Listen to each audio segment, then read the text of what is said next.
All right, everybody, welcome back to another episode of Next Possession Sports Podcast. This is episode, I don't know, it's in the description. Episode But week one. That's what it yeah, is. episode NFL Week 1 recap. Yeah, man, we made it. Kamal, man, what you think? I didn't think Man, I did not think we was going to get to this day. So, like, this was the biggest relief to finally see it come it's through. been a long, hard road, long, hard fight. But after much of a grind, we made it. Yeah, man, and it was great to have football back. And everyone tested negative for the coronavirus. Yep. Yeah, man. The NFL's been able to do a lot better job than I ever expected with the whole COVID testing. It I understood it, with the NBA not having any positive tests, but when you started seeing the MLB go through their stints of positive testing, you wonder how that would translate into the NFL, and for them to have no positive testing, was big. Now a lot of teams had the bubble during training camp, so we're only in week 1. We'll see what happens now that they're going back home and they're traveling and things of that nature. If things start to happen, but so far so good. And yeah, man, we had a fun week 1, man. Not for my team personally, but overall NFL. Yeah, it was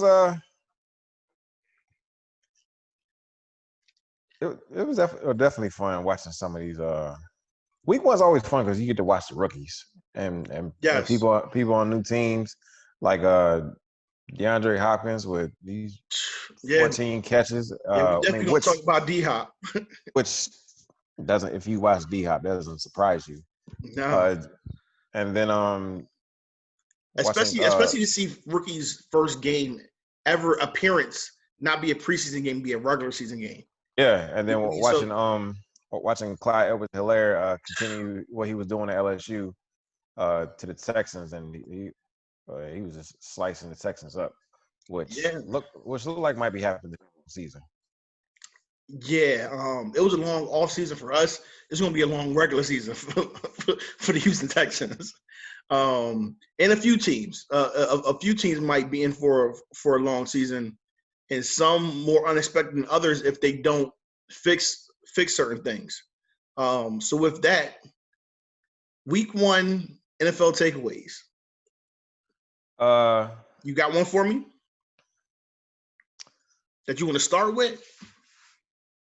I hate to be like coming and sounding negative, but that's just funner. I know funner is not a word, but I'm gonna use Yeah, that one. hey, But it's a word today. the Jets are in trouble. I mean, they this they I do lost commend their, it. yeah, we did, we did, and then Le'Veon Bell just got shelved for 3 weeks. Mm-hmm. Uh, yeah, and then their schedule doesn't do them any favors.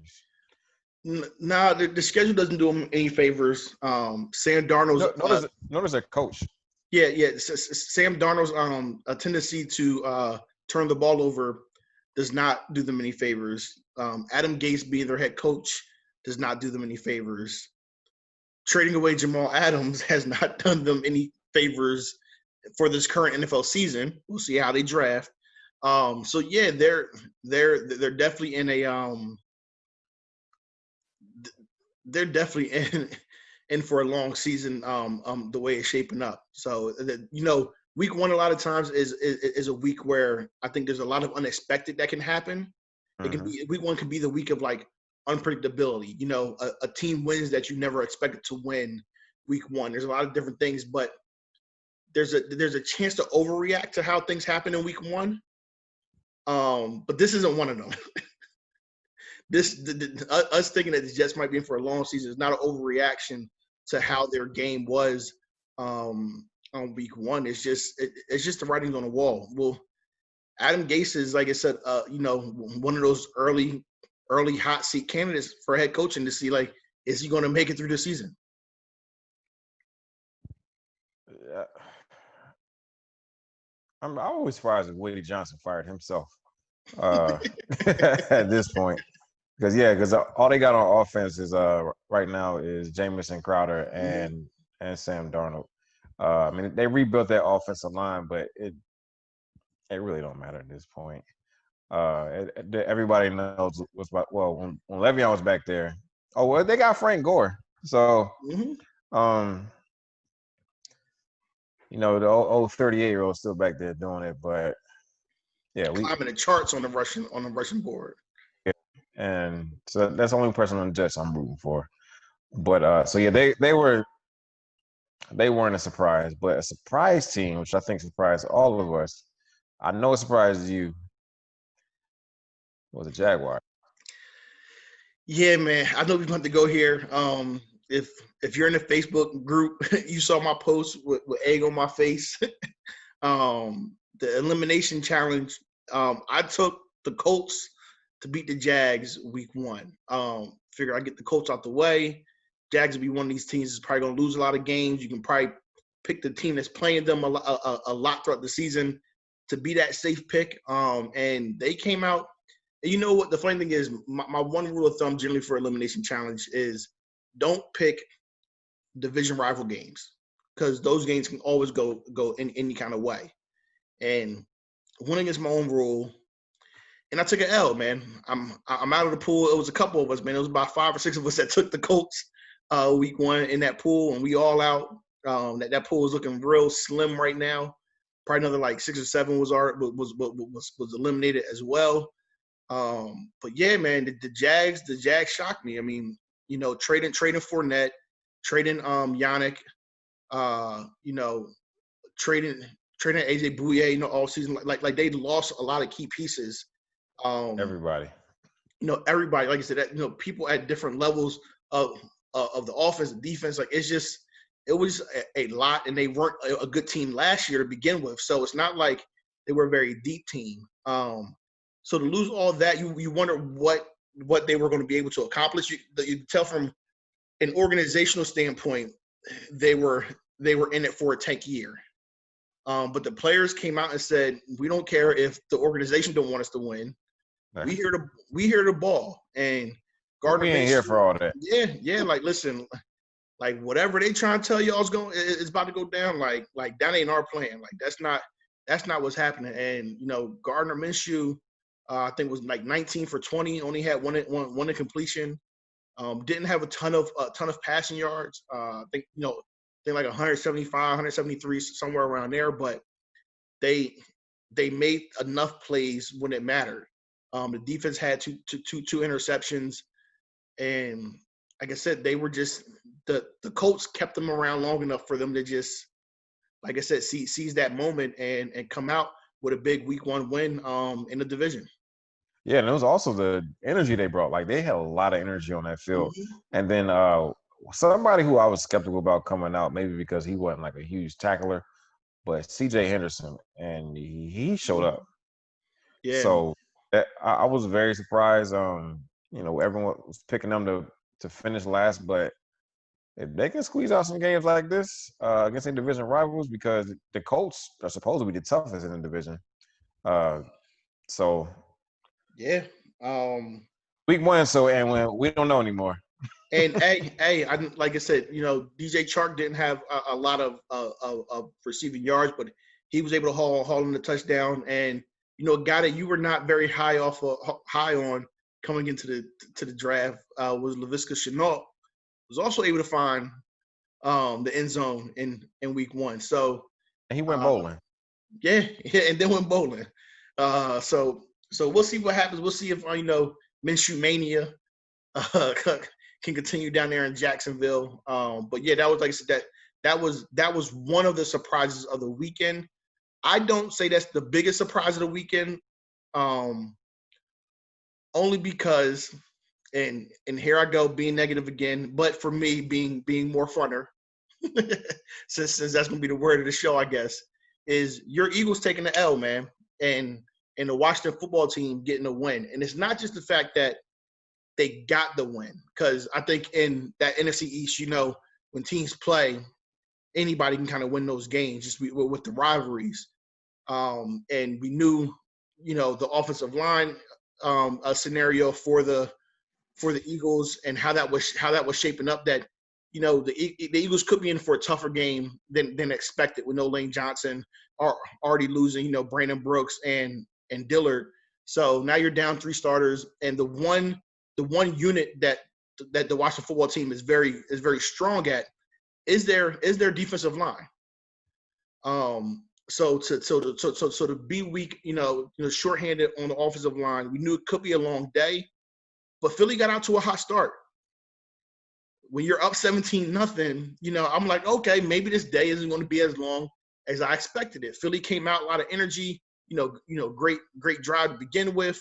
Dallas, Wentz hitting Dallas Goedert for a nice early touchdown, getting him involved early, and you're thinking Eagles are going to be off and running. But then your boy Wentz. Man, see, when I got a report right before the game that Lane Johnson going to be out, I knew it was going to be a long day because Wentz record without Lane Johnson speaks for itself. And majority of the time, we lose when Lane Johnson doesn't play. And then Wentz started to hold the ball too long. That's my thing. That was it was a combination of both. One, the offensive line was getting wrecked, and yes, we had. And then offensive line, of course, they just can tee off on Wentz, but on top of that, we couldn't run the ball because they didn't fear the run game with no Miles Sanders in, and then remember during the game, see Corey Clement went out, then Boston Scott went out, so I don't know what it is about these past 3 years. It's like we got some Super Bowl curse that we won, and then we can't keep people healthy. So that was wild. And then the play calling was, some games Doug Peterson has phenomenal play calling. The other games I think he just be trying stuff. Like, all right, look, we gonna win later in the season. Let's just try some stuff out now. And so it was like either we throw a screen or we throw a bomb. It was really weird. And then Deshaun Jackson only played 54% of the snaps. Jalen Reagor, he had a big catch, and then Wentz missed him down deep, which I don't put too much into that because week one. We won, and Wentz got different receivers every year, so that's just a chemistry thing. Yeah. So, but then Zach Ertz only got targeted like 4 times, even though Goddard went off. Like, it was don't you know how because college football doesn't have a preseason, and then some team come out and they all looking shaky. Like, that's exactly what it reminded me of. Yeah, it was just weird to me. Like, we've had conversations before about Dougie P and his play calling. And when Nick Foles was there, Nick Foles was not the better quarterback, but it always seems like Doug Peterson called a better game plan and play calling when Nick Foles was at quarterback. And maybe because of Wentz's talent, he tries too hard or doesn't try hard. I don't know what it is, but he doesn't almost game plan as well because he maybe just thinks that Wentz is going to save him. It's like he gets excited. It's a combination. I think it's a combination of that, and it's a combination of Wentz getting hurt that season, not playing in the playoff, not having a playoff win. Foles comes in, wins the Super Bowl, and now you have this beloved figure in Philly for giving him that win, who has a statue outside of the stadium now, and Wentz tries to win a Super Bowl. It feels like with every throw, with every play. I think that they got alleviated last season when Nick Foles was no longer there, especially down the stretch because he wasn't trying to play that hero ball. It looked like hero ball. It looked like hero ball yesterday, and it looked like hero ball yesterday when he didn't need to be hero ball. Yeah, I mean that's what it looked like. And I think it's like when pieces start going down around him, he feels like he has to do that. More importantly, the offensive line. When you got 5 number 1 picks against whatever you guys throw out there. A practice squad guy, a 38-year-old who's Hall of Famer, but he's not a Hall of Famer playing Hall of Fame ball right now. Right. And then you got our our fifth round pick. I mean, who was good in college, but just first I game can throwing up, don't know he's starting. I can understand that. My thing is like, it's a lot. when the linebacker came blitz straight through the middle, free release, basically straight shot at him. Like, you don't expect Wentz to get out of that. And there were, there might have been two others where it's like, all right, like those were clean sacks. Probably 5 out of the 8 sacks Wentz took, he held the ball too long, like point blank period.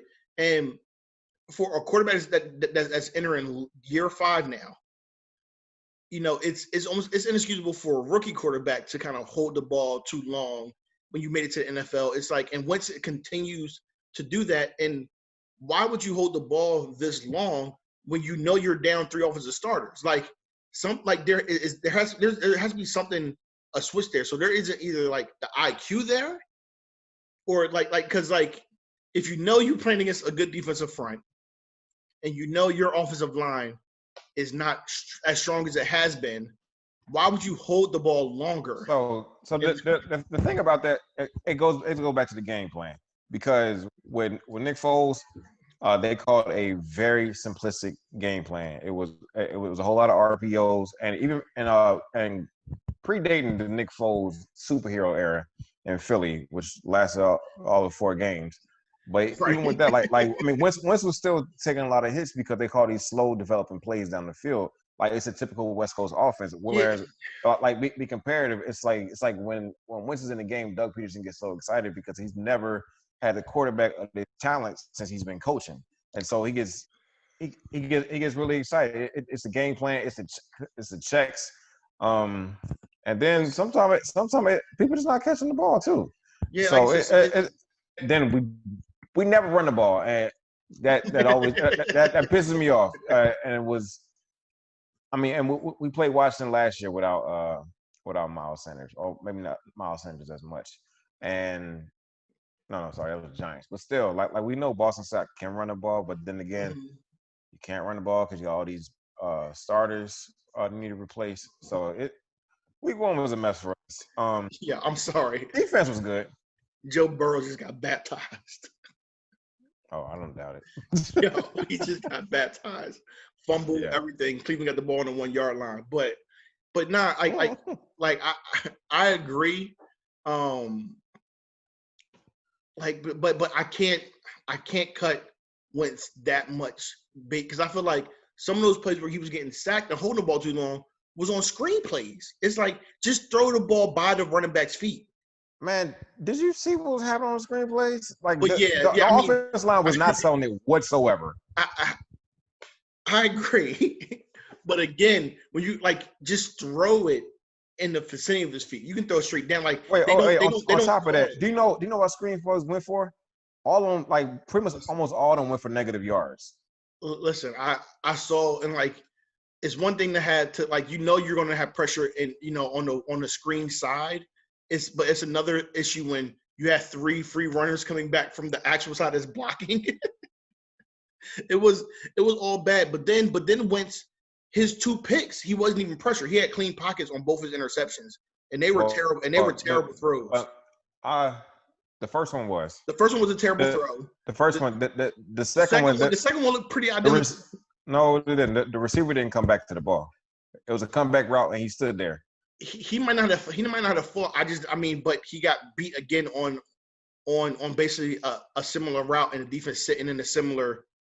So it's just it was all bad. But again, maybe that's play. They were different. Maybe and like I said, they're sitting on the routes, whatever. That joint was the first one sat on the right. The second one, he didn't come back to the ball. He stood there. I watched it, and it was Jalen Reagor at that. He said he didn't come back to the ball. It was a comeback route. Listen, man.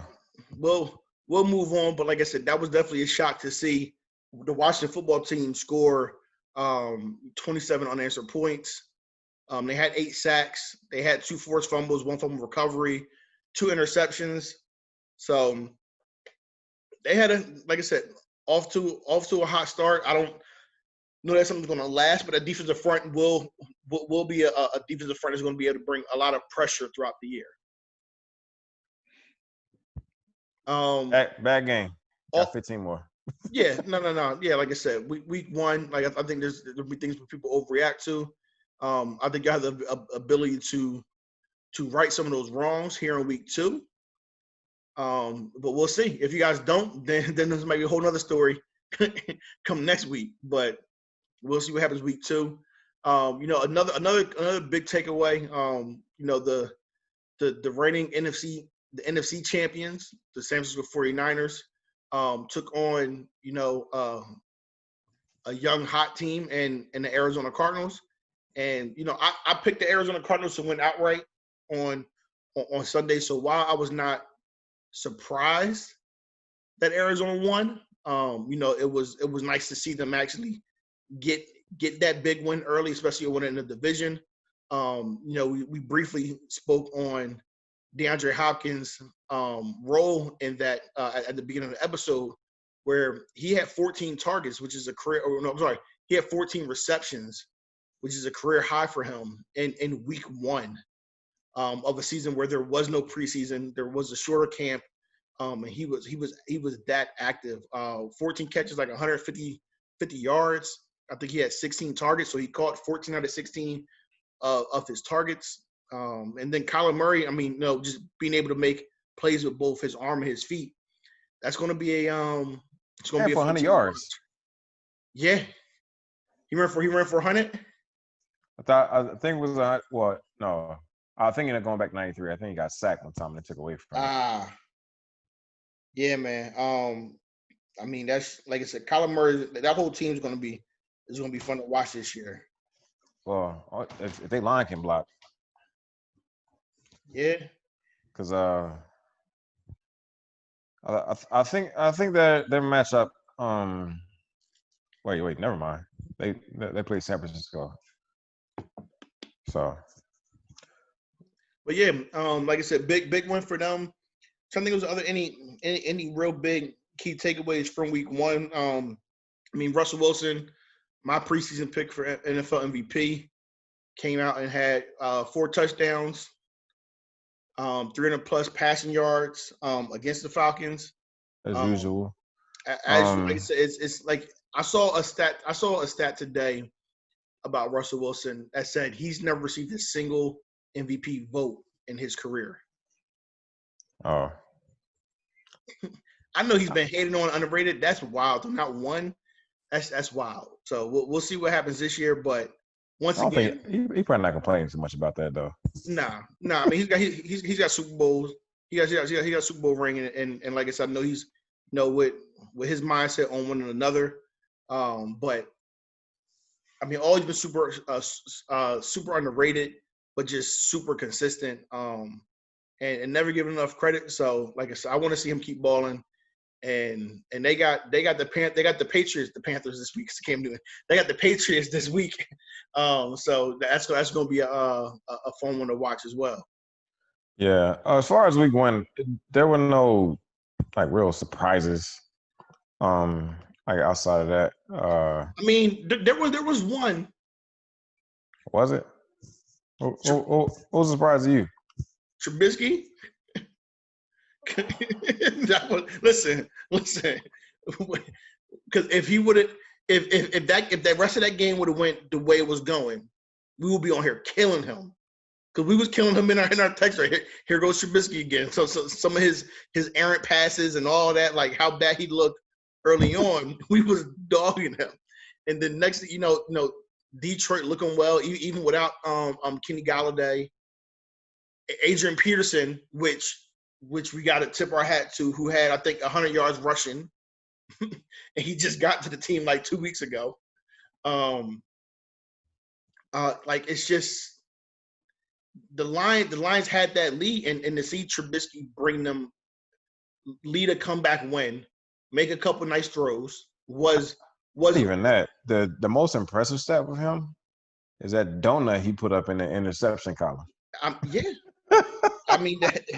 That's exactly right. But that's what I mean. So when you and that's the problem, because none of us would have guessed that, Trubisky would have had a 3 TD, 0 interception game, and a comeback win on Sunday. So, like I said, that was surprising for me. We'll see if he can get any kind of consistency because even still, like with those stats, like I said, he had a very bad first half. Like some of his passes might have been intercepted, but they were so off target. It wasn't And even fun. It wasn't even fun. and Detroit didn't finish the game with their starting No, corners either.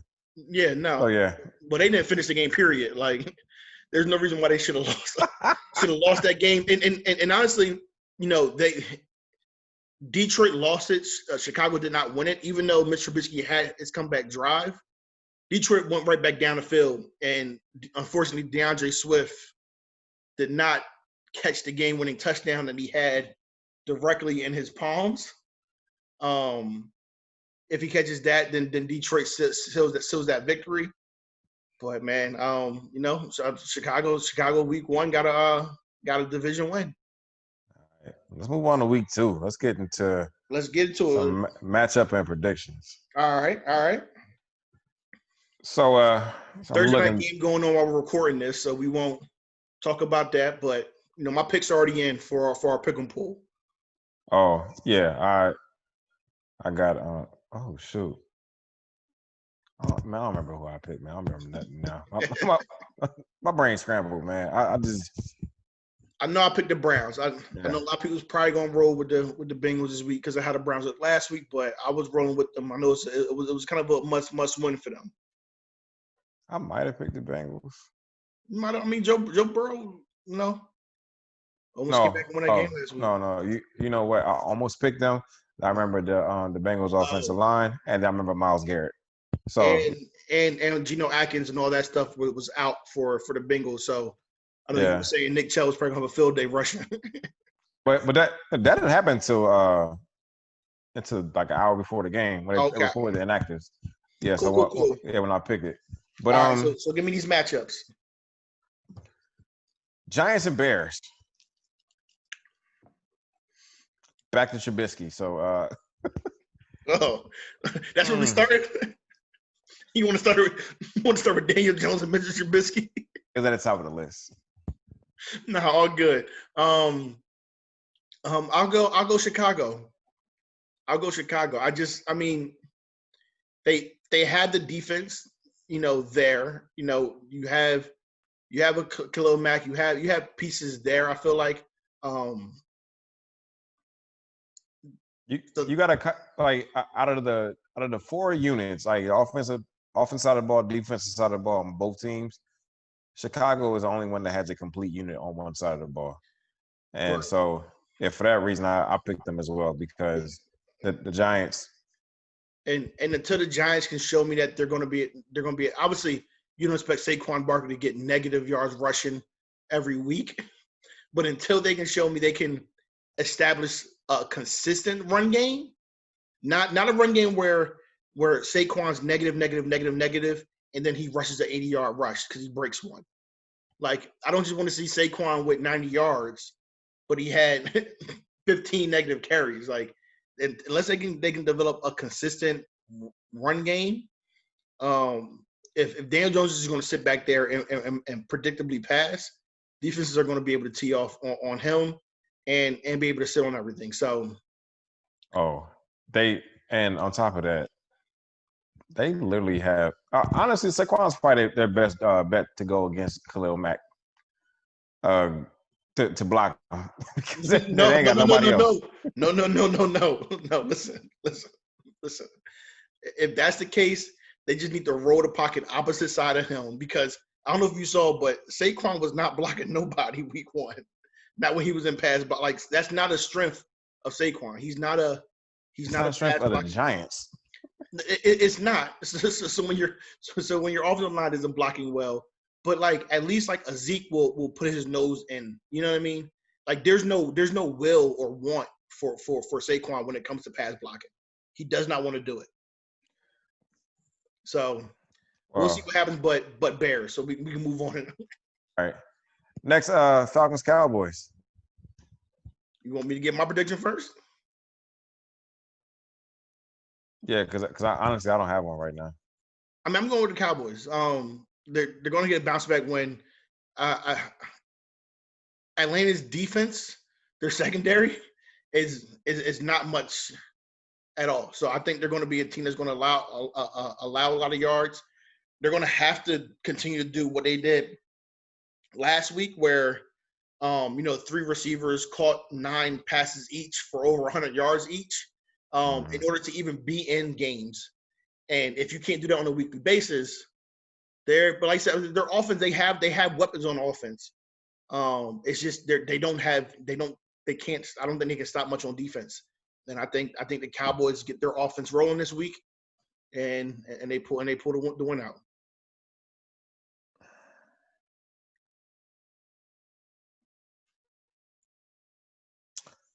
I was about to go to the Falcons, and I see the stat: Matt Ryan 6-14 versus non-division opponents since 2018.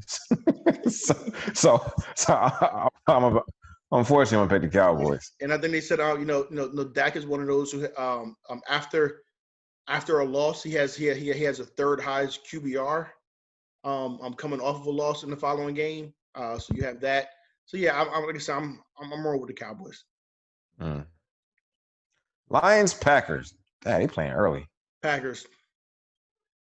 Lions gonna have 2 division games out the gate, huh? That's crazy. Yeah, the Jeffrey Okudah and Desmond Trufant. Yeah, that. Mm-hmm. Desmond. I don't know why I told you brain fried. Both of them out. And you can't give Aaron Rodgers just 2 free corners to go at. No, he had he had 2 free corners to go at last week, and we saw what happened. So that's an easy one. However, another interesting stat: Matt Stafford is 4-1 against Green Bay since 2017. 4-2. Yeah. Oh, good one. Vikings, Colts. I'm gonna go with the Vikings until the Colts can, because I picked the Colts last week, and listen, you burned me there. I'm good. You like they burned me. And yeah, I don't know. They got to come out and prove to me that they can actually get a win. I know they were on the road in Jacksonville. Jacksonville had a few fans. They're home. They're home this week. I don't know if the Colts are one of the stadiums that are allowing fans or not. So obviously being home is, better, but I don't know. I mean, I'm going Minnesota. They put up a lot of yards last week. It's not a primetime game, so Kirk Cousins doesn't have a 1 in 1,000 record. So I'll go to Vikings. I'm gonna go with the Colts. I think the offensive line neutralizes the pass rush. Yannick. Yannick pretty much. That's the only pass rush they have. Then on top of that, empty Lucas Oil Stadium. That sounds like the combine. A lot of people don't perform well at the combine. So, I'm gonna go with that, and I think I'm not bold prediction. I think Phillip Rivers gets it together. Okay, all right. Notice I say get it together. I ain't say play well. Yeah, I was trying to process exactly what get it together meant. Okay, so Bills Dolphins.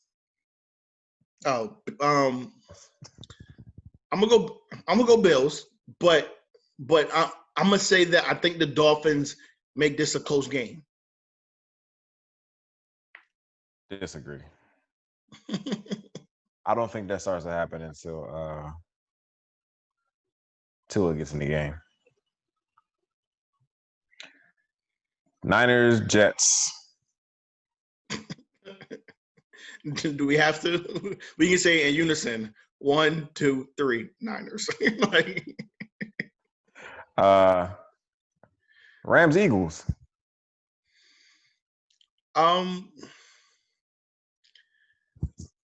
This is a tough one.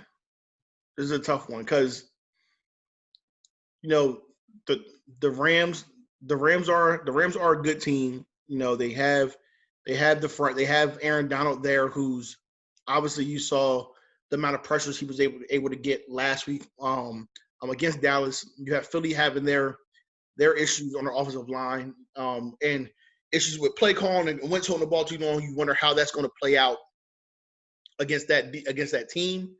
I wanted to say Philly was going to bounce back, but I'm going to go Rams. The way McVay was able to kind of game plan that game last week to keep everything, kind of just dink and dunk the Cowboys, eat up a lot of clock and keep the ball out of Dak's hands. Limit the number of possessions our offense had. I think McVay is going to outcoach Coach Doug Peterson next week. Well, going to the Eagles, of course. We won the last 6 games. In the last 3, Aaron Donald hasn't had a sack. Now that's probably going to change because we've had Brandon Brooks the last 3 games and we don't have him. Mm-hmm. But also, whenever we suffer a real bad loss, we always win the next game. I can see it. That Washington game was a lot like the Panthers game 2 years ago. When we was up 17-0, they came back and beat us. And we just blew the lead. So we back in the link. Typically when we beat the Rams, it's in LA, but definitely going with us. And we're supposed to have Lane Johnson back, supposed to have Miles Sanders back, supposed to have Derek Barnett back, and then we do got a former Ram on the defensive side of the ball who starts, and so he know what the offense look like. All right, what's the next game? Broncos Steelers. Steelers. I'm going Steelers. I really want to go Broncos, but the absence of Von Miller. Yeah. And AJ Bouye. Okay, so Steelers, yeah. Yeah, I'm going Steelers. It wouldn't have even been a close game last week if the Titans, if Gostowski could make his kicks. You missed 3 field goals. So you need the late one to win the game. If not, they'd have been up by 9 or whatever it would have been. It wouldn't even been close. So I don't. Without Von Miller, I like Drew Lock. I like how he looks so far. The weapons he has. I picked that team to go to the playoffs, and I did not pick the Steelers. So I need the Broncos to win this week, but I'm not sure if they pull it off, man. Panthers Bucks. Bucks, okay. And I'm gonna say Bucks by double digits. Yeah, it's no point in discussing that one. I think the Panthers is going to be a team that's going to be in a lot of close games this year. They could have had a win versus the Raiders this past week. Teddy Bridgewater looked pretty solid. Robbie Anderson, helping out DJ Moore. They have more weapons this year than just a Christian McCaffrey, and they have an actual quarterback. But I feel like Tom Brady, they're going to get the ball rolling this week, and a lot of young guys in that secondary versus what they saw last week with the Saints. You're going to be playing a lot of rookies in the Panthers secondary, and I think Brady's going to be too smart for that. Yeah, I don't see the Panthers putting up a fight. Chris McCaffrey, yeah. You also don't want to go to work if they win. I mean, it don't matter. Because they winning every week. But yeah, again, I think it's the corners because Dante Jackson hurt, Rasul Douglas, who's former Eagle, who I like, but still he just got there. Mm-hmm. It's not the Saints. No, it's not the Saints at all. Yeah. Tennessee Titans versus the Jacksonville Derrick Henrys.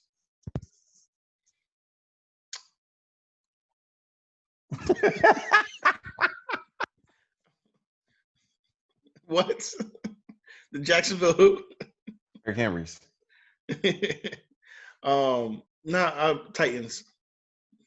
The one who actually has Derrick Henry. That's what he runs off. I know he owns them. Yeah, So yeah. That's his team. yeah. It's not Shad Khan. It's Derrick Henry. I guess the real question is, will he have a 90-yard rush again? Like, will he have? Because he has two of them things against them. Like, will he have another long run? I'm gonna go safe and say 60. All right. Have a 60-yard. Have 160-yard rush. Mm-hmm. All right. I'm not gonna say it's a touchdown, but yeah, 60-yard rush. And oh yeah. Yeah. Jacksonville players might not be willing to tank, but I got Tennessee this one. I think their defense gonna tank on this game, at least. All right. The football team versus Cardinals. Cardinals. I agree. I'm interested to see how the defensive front lines up against Cardinals' offensive line. But yeah, and maybe Isaiah Simmons has a better game. Mm-hmm. They said he's like a fish out of water at linebacker. Yeah. That's one pick that's not starting out so good. First game. Ravens and Texans.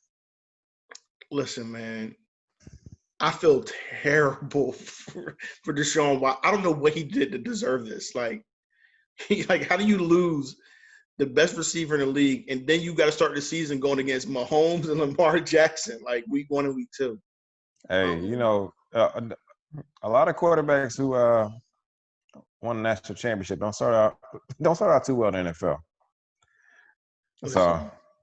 Listen, man. But you'd have thought he took his lumps by now, man. It's like year 4 for him. Like, you ain't supposed to go backwards. But yeah, I think obviously I think the Ravens win, and at least for the Texans, there's not going to be a harder AFC opponent that they can face after this week. Yeah, the Ravens have the easiest schedule. Strength of schedule, they have the easiest. That's crazy. Yeah, so they might be running guns for a while. Mm-hmm. Next week is going to be the one that we're waiting for. Who they play next week? Oh, they play KC. Hey, mm-hmm. Yeah, mm-hmm. but this game, seeing how Edwards-Helaire just tore them up. They might beat Houston. I don't want to say that. I was going to say they might be Houston worse than they beat the Browns last week, but that was a 30-something point win, so it might not be that bad. Control the clock. Right. But you got the Chiefs and Chargers next. Chiefs. Chargers honestly should have lost to the Bengals last week, so they're not about to come in here and get the Chiefs anything. I don't care if that is a division game or not. I think they make it close. I think they lose by 17. Okay.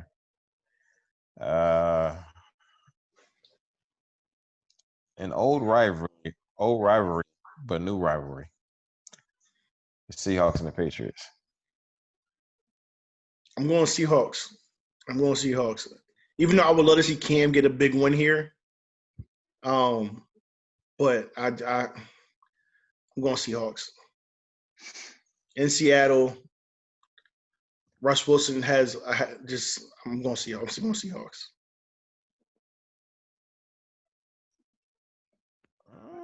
I'm actually going to say Patriots. You want to say Patriots?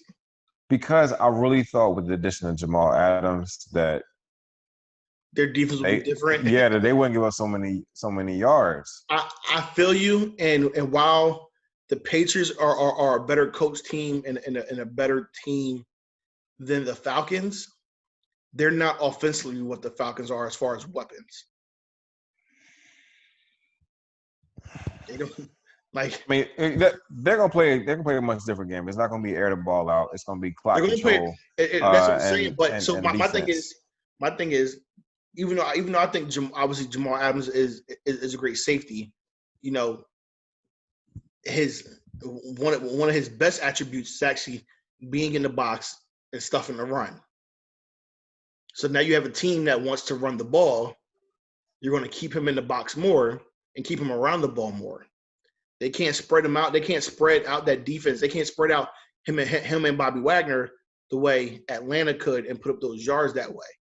So that's my only thing. Like if they're going to run, like you got Wagner, Jamal Adams crowding that box. If N'Keal Henry can't beat his one-on-one coverage, if Edelman isn't cooking, then what happens? Because I don't know, man. But I'm going to shit. Like I said, I would love to see Cam get that win because I just think that would be like obviously he won week 1, but beating Miami isn't a statement win. Oh, no, it's not. You don't obviously don't want to lose to Miami, but that's not a statement win. Like getting this win will be a statement win for Cam and for someone who's been hurt and kind of kicked down and spit on and all that. Like it would be a big win for him. Russell Wilson doesn't need this win. Cam doesn't need it, but it will be huge for him. Monday night game. These schedule makers gotta do better. Saints and Raiders. Listen, man. You say they gotta do better, but if I'm not mistaken, this one's in Vegas, right? Yeah. So this was supposed to be their This is supposed to be the game that opened their stadium. They played in Carolina last week. So you bring in a big, a big team, a big QB to help open the stadium. You saw the Cowboys play the Rams to open up their stadium. You try to get a big game, especially because you're probably going to put that game on prime time when it is a first game in Vegas. So I get it. But with that said, even without Michael Thomas, I'm gonna go Saints. That defense, DeMario Davis, the rest of the defense, Marshawn Lattimore, yeah. All right, that's all the games. We'll be back next week, with our key takeaways again. Get predictions for week 3, man. But yeah, man, we'll see what happens. All right, man. I'll catch you next time.